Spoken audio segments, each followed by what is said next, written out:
umaga mga bata! Magandang umaga rin po! Bago kayo magsiupo, manatili po na nakatayo para sa isang maikling panalangin. Joanna, maaari mo bang pangunahan ang ating panalangin? Sa Ama, ng Anak, ng Diyos, ng Espiritu Santo. Amen. Lord, salamat po sa panibagong araw na ito. Nawa po ay matuto po kami sa ituturo ng aming guro.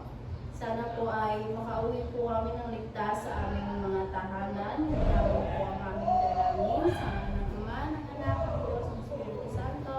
Amen. Bago kayo magsiupo, tignan niyo muna ang ilalim ng inyong upuan. Kung may kaya naman ito, itago nito sa tamang baso. Ako. Maaari na kayo upo. May lumiban ba kayong araw? Wala po! Mabuti naman kung ganon. Sino dito ang nakakaalala ng ating pinag-aralan kahapon? Joanna, ano ang ating pinag-aralan kahapon? Morpenang panlapi. Ibigay mo nga po ang mga morpenang panlapi. Ang mga uri po ng morpenang panlapi, panlapi po, bitlapi, kulapi, kabilaan, tsaka pulabuhan. Ay, maaari ka nang umupo. Ako si Teacher Yumi. Ano na nga ulit ang aking pangalan? Teacher Yumi! Yan. Bago tayo magsimula, may hinanda ako dito mga alituntunin. Pakibasa nga po kung ano ang ating alituntunin. Libro. L. Laging makinig ng mabuti. I. Itaas ang kamay kung nais magsalita. B. Basura ay itapon sa tamang lalagyan. At respeto sa bawat isa. O. Organisado at malinis na paligid ay napanatilihin. Maliwanag po ba kung ano ang ating alituntunin? Opo! Meron pa akong hinandang layunin. A. Natutukoy ang simuno at panagduri sa pangungusap. B. Napapahalagahan ang simuno at panagduri sa pang-araw-araw nila ito. At C. Nakakabuo ng basto at payak na pangungusap na may tamang ugnayan ng simuno at panagduri sa kikipag-usap. Tumawag na tayo sa ating aktibidad. Pakibasa nga po kung ano ang ating panuto. Bawat pangkat ay bubuo ng puzzle sa loob ng 2 minuto. Itaas ang kamay kapag tapos na at sabihin kung ano ang larawan. Ang unang makakatapos at makakasagot ng tama ay may puntos. Ang huling matatapos ay kakanta ng isang maikling kanta. Yan. May ibibigay ako sa inyong bubu.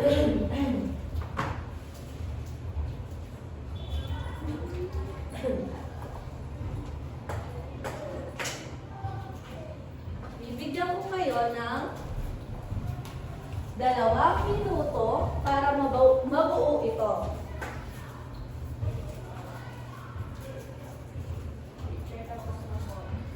Buuin po ito sa sala.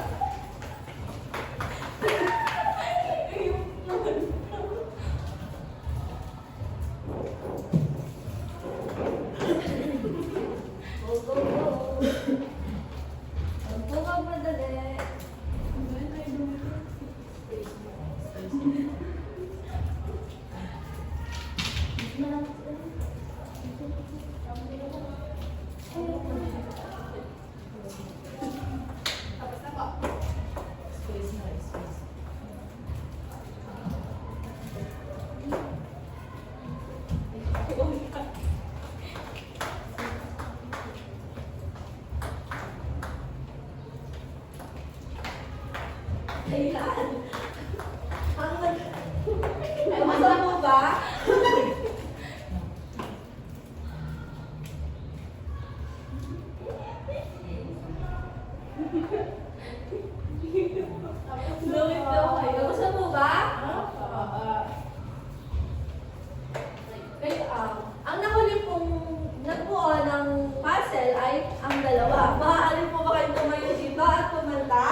nakita nyo sa unang larawan? Anong kulay ito? Ma'am! Kulay blue po! Ayan, tama. Bigyan niya po natin siya ng tatlong malalakas na palakpak. Ayan. Ano naman ang nasa pangalawang larawan? Ma'am! Naglilinis po. Tama, ang mga bata ay naglilinis. Ang nasa pangatlong larawan naman po. Meron pong tindero, meron pong babae pong namimili. Yan po ay palengke. Tama, ang babae ay bumibili. Napansin niyo ba na ang bawal pangungusap ay may pinag-uusapan? Opo! At may nagsasabi na tungkol dito? Opo! Ang ating tatalakayin ngayong araw ay si Muno at Panaguri. Pangungusap ay salita o mga salita na nagsasaad ng buong diwa. May dalawang pangungusap. Ang una ay si Muno. Sino po ang maaaring magbasa? Simuno o paksa ang bahaging pinag-uusapan o pinagtutuunan ng pansin sa loob ng pangungusap. Ang paksa o simuno ang maaaring gumanap ng kilos pinagtutuunan ng diwa, isinasaad sa pandiwa at ginagampanan ng kilos ng pandiwa. Ang simuno daw po ay paksa ng bahagyang pinag-uusapan, pinagtutuunan ng pansin sa loob ng pangungusap. Panaguri. Sino po ang maaaring magbasa? Yes, Ate. Panaguri. Ang panaguri ang bahagi ng pangungusap na nagbibigay ng kaalaman o impormasyon tungkol sa paksa. Ito ay naglalahad ng mga bagay hinggil sa simuno. Naiintindihan po ba kung ano ang panaguri at simuno? Opo! Dapat na tayo sa halimbawa. Ang unang halimbawa, ang lato-lato ay kulay asul. Sino po ang makakapagbigay ng simuno dito? Simuno po, ang lato-lato ay kulay asul. Yes? Ang simuno po ay lato-lato at ang panaguri naman po ay kulay asul. Tama! Ang lato-lato daw po ay ang simuno at ang kulay asul ay panaguri. Sa number 2 naman po, si Ate Mary ay bumili ng gulay sa palengke. Si Ate Mary po yung simuno, tas yung bumili naman po yun yung panaguri. Tama! Si Ate Mary daw po ay bumili ng gulay sa palengke. Ang simuno po si Ate Mary at ang panaguri naman po ay bumibili ng gulay sa palengke. Ang number 3 naman po, Ang mga bata ay naglilinis sa loob ng silid-aralan. Ang simuno po ay ang mga bata, sapagkat ang katabi po nito ay ang mga. Ginagamit po ang mga sisina kapag po ang katabi po nun ay simuno, doon po natin natutukoy kung sino po yung pinag-uusapan po. Kaya po ang simuno po doon ay ang mga bata. At ang panaguri naman po ay naglilinis sa loob ng silid-aralan. tama. Bigyan nga po natin siya ng tatlong malalakas na palakpak. 1, 2, 3. Sino po ang makakapagbigay sa akin ng isang pangungusap na may simuno at panaguri? Puno ka ba? Yes po, Ate Noy. Si Ruela ay umiiyak. Kapisulat nga po sa board. Si Ruela ay umiiyak. Paano mo sabi?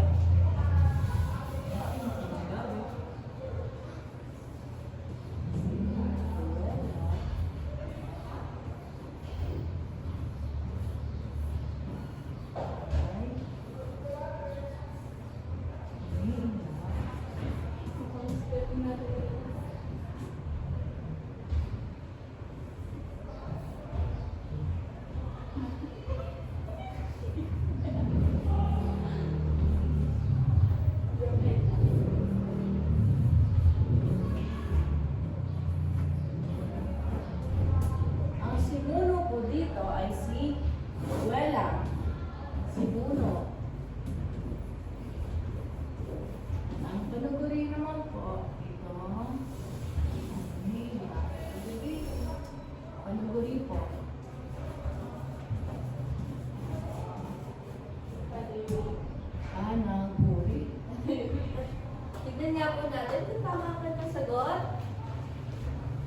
Pakibasa nga po.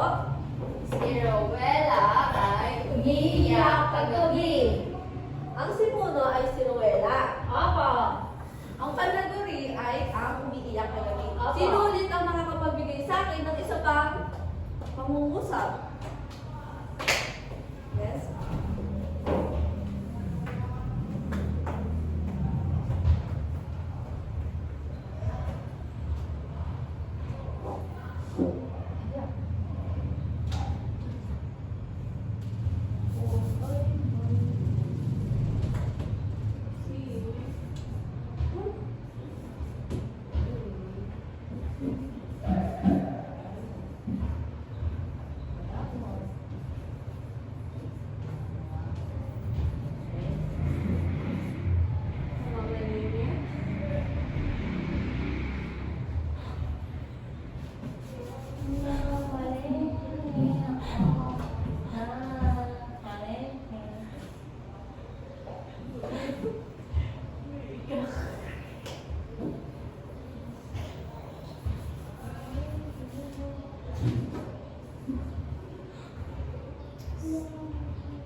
Tingnan nga po natin kung tama ang kanyang sagot.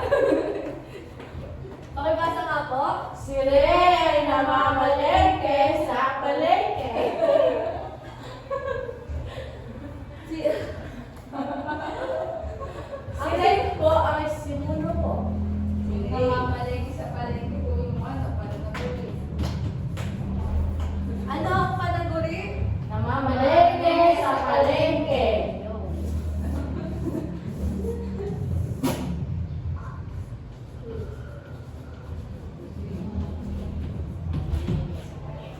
Sino po ulit ang makakapagbigay ng pangungusap? Joanna?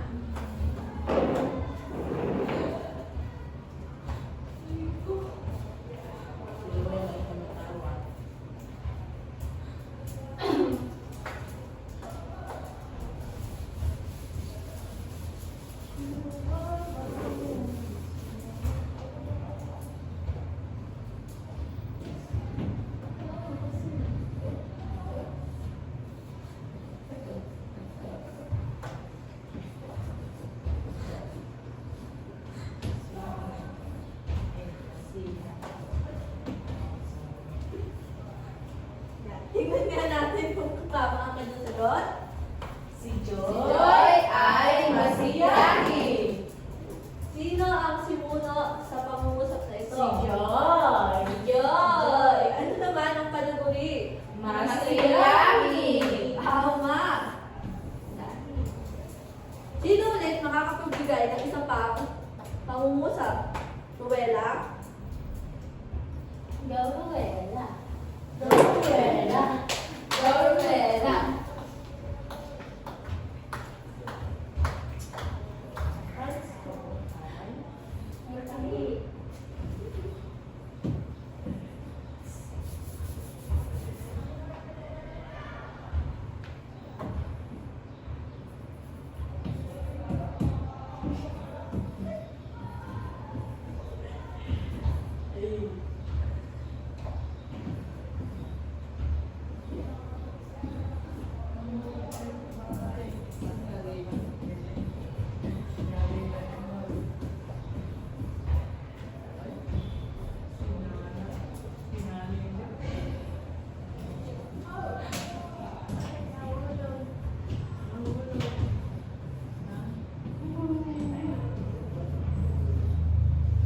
Tingnan nga po natin kung tama ang kanyang sagot. Ay, pakibasa nga po. Si Nanay Jo ay natutulog ng madaling araw. Sino po ang tinutukoy na simuno dito? Si Nanay Jo. Nanay Jo. Nanay Jo. Ano naman ang panaguri? Natutulog ng madaling araw. Tama. Bigyan nyo nga. Ma'am! Magsitayo po ang lahat. Yes, was mong sinanay ko. Okay, magsitayo ang lahat. Bigyan nyo po ang inyong sarili ng isang tungtong sa whole club. Ma'am, Alam mo yun mo ba yun? Hindi po. po. 1, 2, 3, 1, 2, 3. Tralala, tralala, tung, tung, tung, tung, tung, sahod. Okay na po ba? Opo. Okay. 1, 2, 3, go. 1, 2, 3, 1, 2, 3. Tralala, tralala, tung, tung, tung, tung, sahod. Okay, maaari na kayo mag-sing. Ngayon ay dadako na tayo sa ating gawain. Ano to? Basahin ang simuno sa bawat bilang. Hanapin sa loob ng kahon ng talaguri Ang tamang palaguri. upang makabuo ng wasto at payak na pangungusap. Maglabas na po kayo ng mga papel at inyong lapis. Okay. Ito po ang mga pagpipilian. Pakisulat po sa planner. Gusto ko yung ano ko, pwede po na kayo. Ako din po. Mami po. Kayo labas na. Blackmaid, can I borrow pen?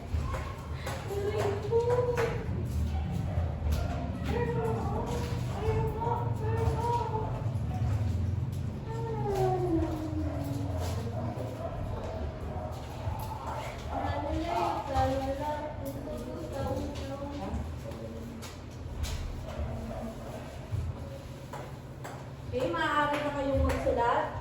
Sulat na ang pagpipilian.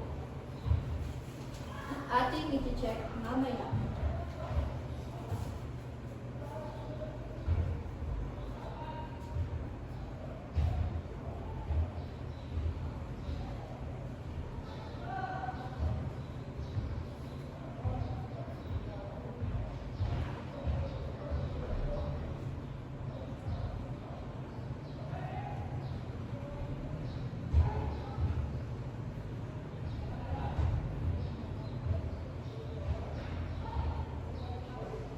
Tapos na po ba? Hindi pa po.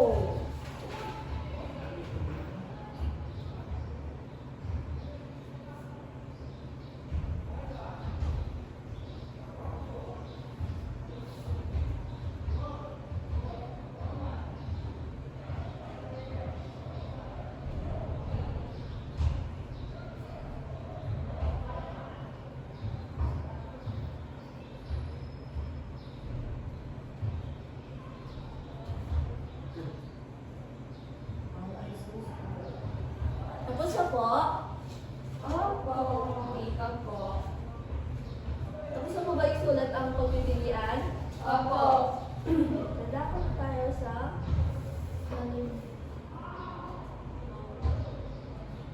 mga pangungusap.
sagot sa una? Basahin nga po.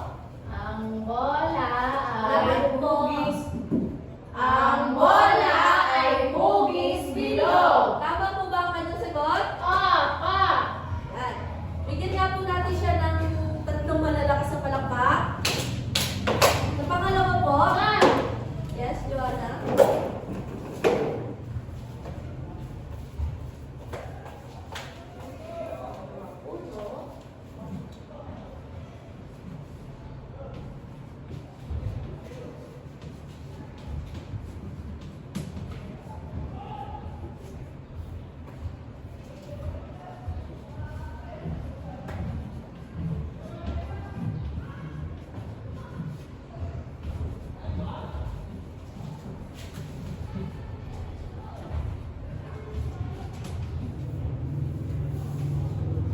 Basahin nga po natin at tingnan natin kung tama ang kanyang sagot. Ang mga puno ay nagbibigay ng sariwang hangin sa atin. Tama po ba ang kanyang sagot? Opo.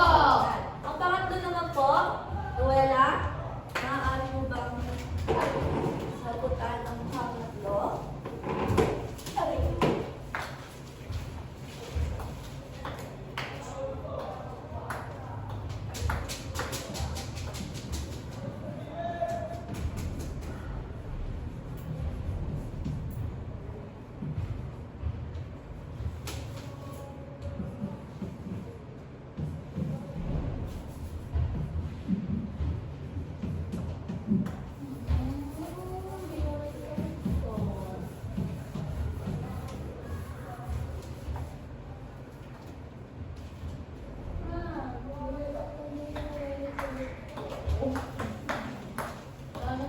Tama po ay. Basahin po natin, tingnan natin kung tama ang kanyang sagot. Sino ay nagpunta sa dentist? Tama po kaya ang kanyang sagot? Opo. At bigyan nga po natin siya ng tatlong malalakas na palakpak. 1, 2, 3. Ang pang-apat naman po, Ate Joy, maaari mo po bang sagutin?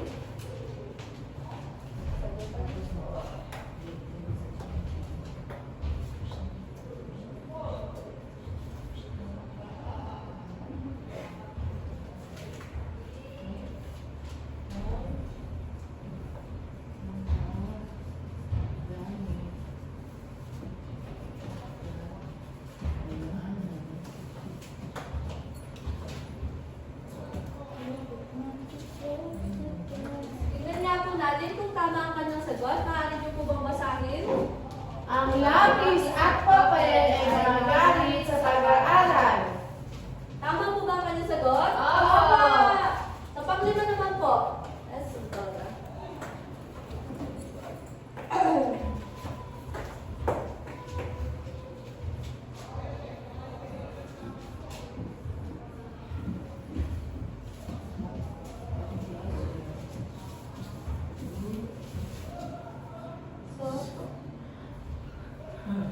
Tingnan nga po natin kung tama ang kanyang sagot. Ma'am, di po kulang po ng egg.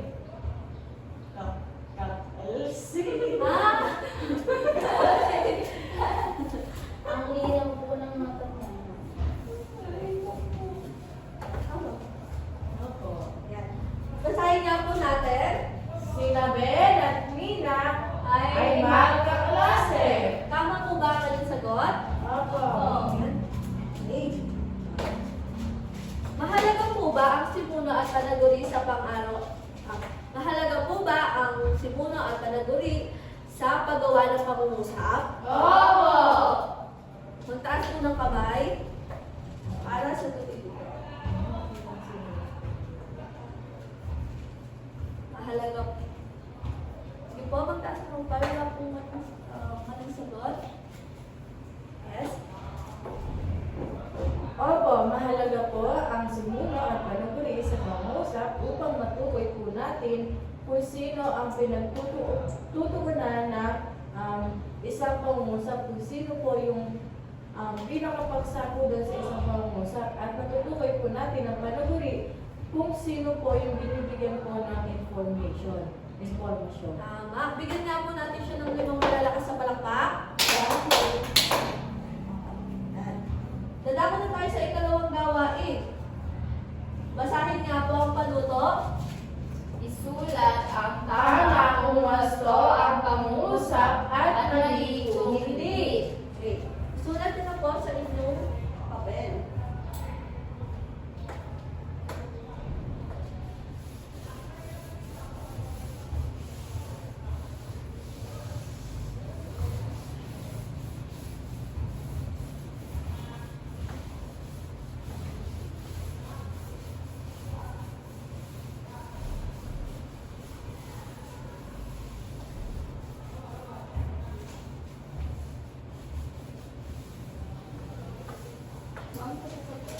Gusto po ba? Opo.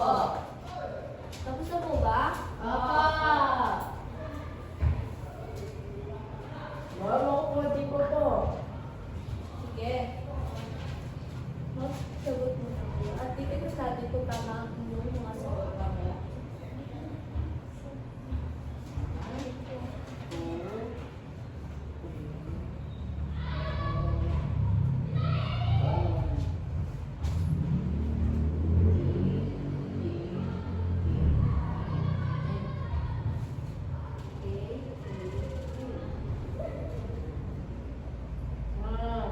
Tapos na po ba? Opo. Joanna, tapos ka na ba? Opo. Tama po. Hindi pa po. Sige.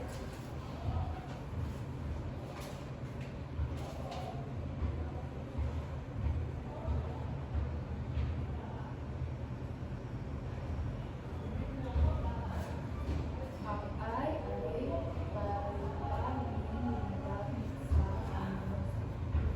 tapos na po. Tapos na po? Opo. Yan. Check na tayo. Okay. Yan. Sa una, ang simulo daw ay nagsasabi ng kilos sa pangungusap. Tama. Ma'am. Ma'am, tama po. Tama. Bigyan nga po natin siya ng tatlong malalak sa palakpak. 1, 2, 3. Sa pangalawa, ang panaguri ay nagbibigay ng impormasyon tungkol sa simuno. Tama po. Tama. Bigyan ulit natin siya ng tatlong malalak sa palakpak. Ang pangatlo, ang mga bata ay naglalaro. Ay may simuno at panaguri. Ma'am, tama po. Tama. Bigyan ulit natin siya ng tatlong malalak sa palakpak. Ang simuno ay pinag-uusapan sa pangungusap. Ma'am. Tama po. Ang mahusay. Ang panglima, ang ay daw ay palaging ginagamit sa lahat ng pangungusap. Mali po. Tama. Yan. Ngayon ay tumako na tayo sa ating dagdag aralin. Ano daw gumawa ng 5 payak na pangungusap sa lugbuhitan ng simuno at binugan ang panaguri.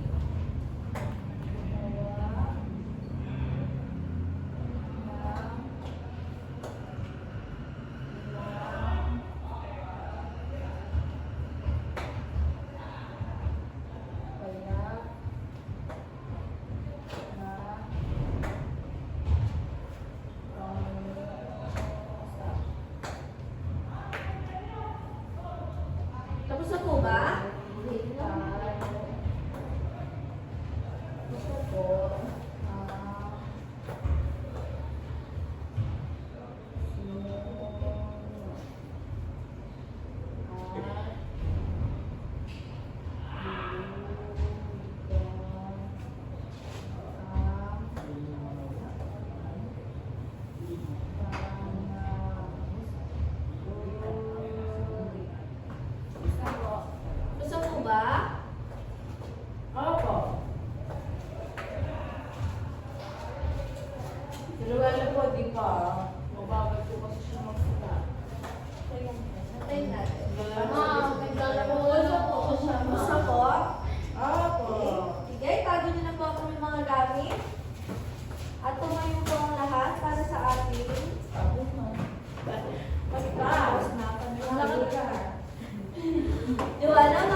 araw na ito at kami po ay natuto sa tinuro ng aming guro.